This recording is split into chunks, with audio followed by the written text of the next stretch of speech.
Okay, so in previous lecture we discussed about the different composting process. In that we discuss about the what are the properties of compost and what are the different methods which are used for the composting process. Okay, so different factors that are affecting the composting process. In that we discuss the various factors like particle size, moisture content, carbon nitrogen ratio, pH, temperature, and also the air circulation, that is aerobic method of composting. So as we discussed, the particle size, if you are considering, the smaller the particle size, which increase the rate of the conversion, that is which increase the rate of the composting. Next, moisture content.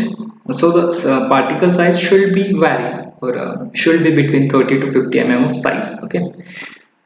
Moisture content, if you are considering, so if you are considering it is a biological process, so that we require some moisture content or to maintain the moisture content properly for the biological process rate. Okay, so minimum 40 to 60% of moisture content should be maintained properly so that we can increase the biological process rate. Otherwise, if we not maintain this temperature, this moisture content between 40 to 60 degree, 40 to 60%, so in that the biological process rate that going to be decreases. Okay, so particle size should be vary from 30 to 50 mm and the moisture content should be vary from 40 to 60%. Again, CN ratio, that is carbon nitrogen ratio, and that should be vary from 15 to 20. So at the end of the process it should be 15 to 20, and before the process it should be more. How much it is?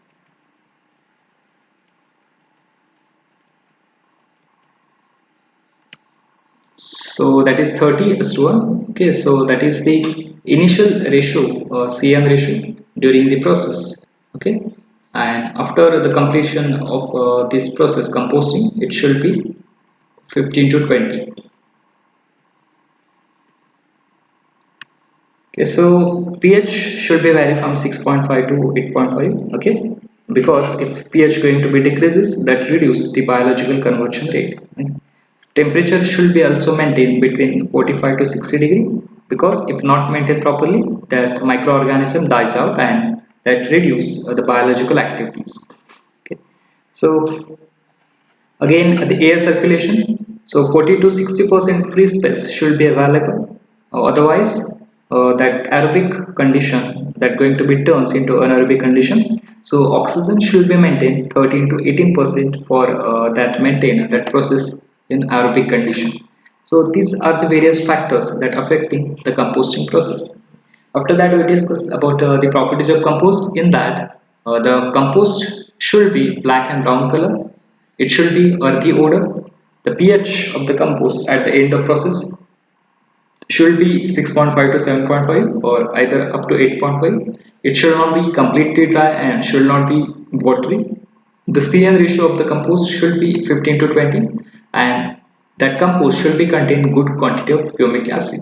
Okay. So these are the various properties of the compost after the completion of process.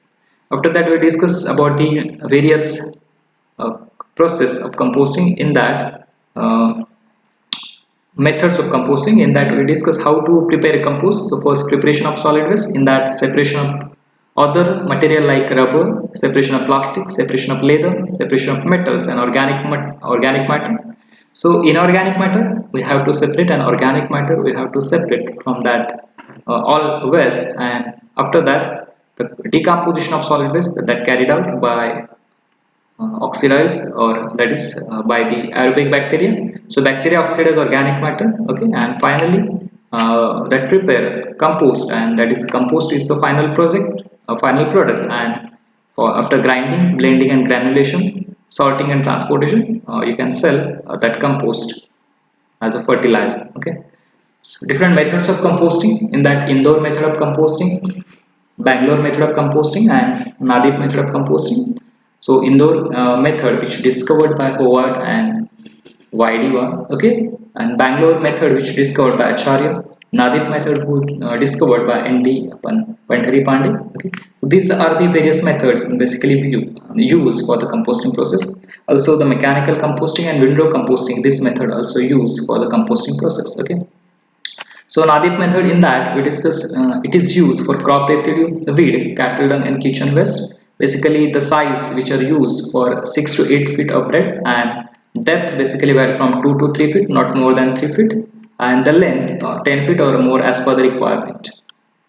So this process, NADEP method process, in which the ingredients added in layer by vegetables followed by dung and soil. Okay, so 45 kg of vegetable matter, 5 kg of dung mixed with 70 liter of water, and 50 kg of soil, so that you can fill 30 layer with the fill of the tank. Okay. After 15 to 30 days of filling, the organic biomass automatically placed down to 2 feet, and the tank is refilled by 2 to 3 layers and resealed.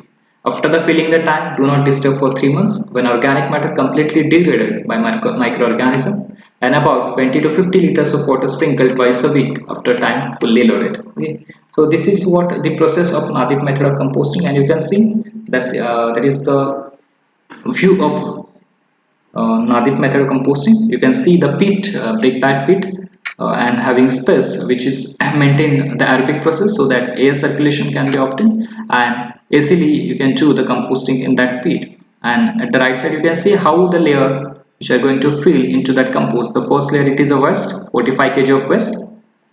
Second layer, it is mixing with the water, that is dung. And third layer, it is again the soil.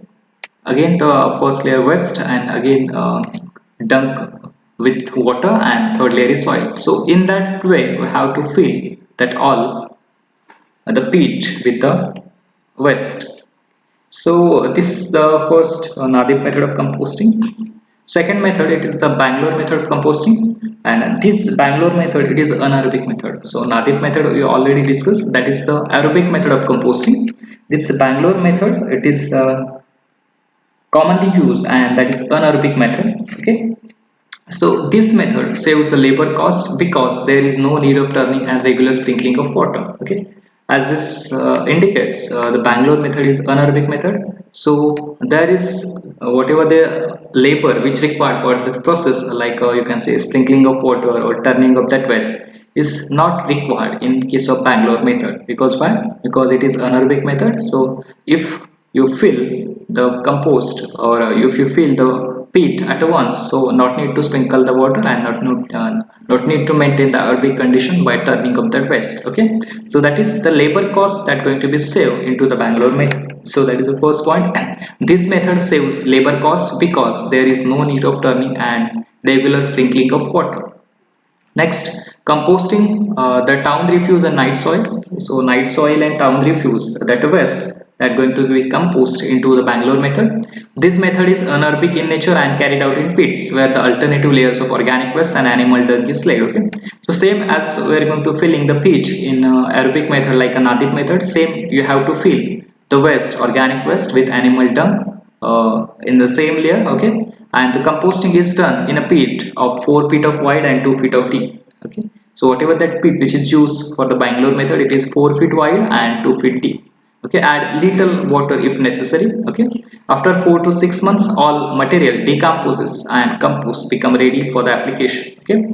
So required longer time for degradation is, as it is anaerobic process. So this method required the longer time for the completely degradation and biomethanation of that waste. Okay. So in this method, underground earthen trench is excavated and alternate layer of waste and soil is filled in a trench or pit to control the odor.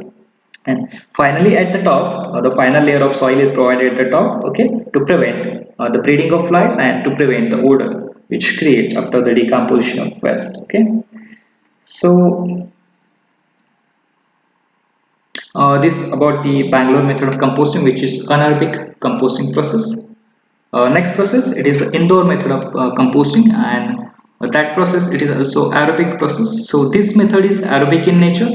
Plant residue which is used for this process, animal waste which also used for this process, street refuse and other organic waste. So this type of waste which is utilized for the Indore method of composting.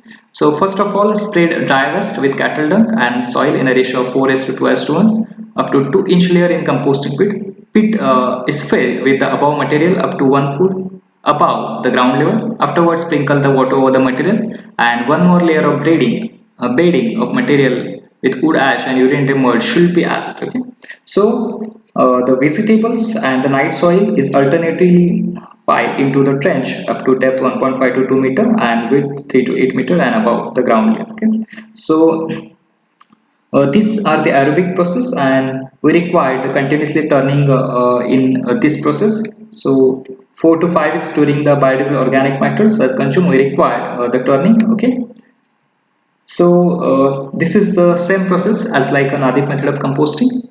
Okay, so this is the Indore method of composting. So the NADEP method and Indore method having the same working and composition, and Bangalore method it is a Bangalore method, it is anaerobic process of composting, and in that um, the waste which decompose under the anaerobic decomposition process. So these are the various methods of the composting, that is Bangalore method of composting, Indore method of composting, and the NADEP method of composting. In next lecture we discuss about the vermicomposting and mechanical composting and what are the benefits of vermicomposting.